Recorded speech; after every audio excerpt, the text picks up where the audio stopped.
clean. We're going to... What? Bruh. What you say that word? Bro. What is your name? Oh. Bro. Hello everyone. Yamski.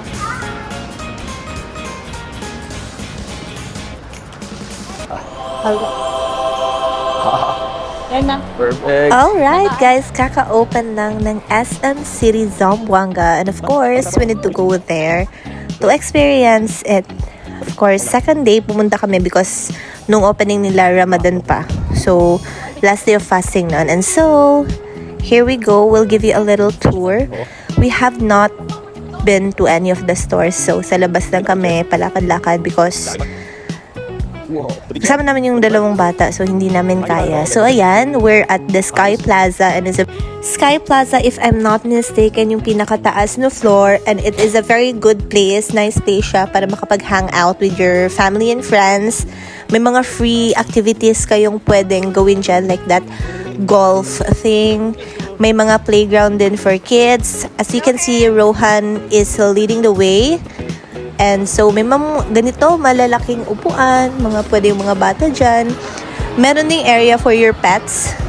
Here is the play area for the kids. Of course, you need, supervision lang. And also, we are we're starving, but can't find anything, any restaurant na pwede. So, nag-chat time na lang kami and donuts. All I can say is that the interior is 11 out of 10. You know, of course, wala rin tayo. Ilang beses na ako nag-go, of course. So, it's SM. Alam nating ma-maintain nila. It's always renovated. Ang downside lang is, konti lang yung stores. Maybe because maliit lang din ang, ang mall. Wala pang mga, H&M. Ganun, walang H&M. Bershka, Zara.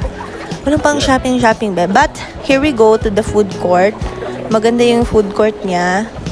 Still zero luck because we weren't able to find any seats. May experience na kumain ng kung ano. Pero marami pa namang time. So, ayun. Wala silang Frankie's pa or ano pa ba? Yon or Popeyes. Sana halal lang yung mga Popeyes if ever meron. So, pumunta na lang kami sa kabilang mall which is KCC. But anyways, guys, maganda rin naman talaga siya. Ganda ng interior. At of course, alam nating well-maintained yan kasi SM. So, we deserve it, people of Zamboanga, Zamboanganos. Deserve nating magkaroon pa ng mas maraming mall din sana Robinsons or Ayala Malls, ganun. But nakakasad lang, I have seen posts, comments, or may ilaw na. Ay, blackout kasi. Sabi nung samsel ko, 10 PM yung blackout, 7:10 pa lang nag-blackout na during this voice over. Anyways, yun nga, marami akong nakikitang mga posts na sinasabing ignorante, bakit kailangan talaga pumunta ng first day or second day opening. Wala kayong pake, guys, okay? So, yun lang. Let us have some fun. Mind your own business na lang.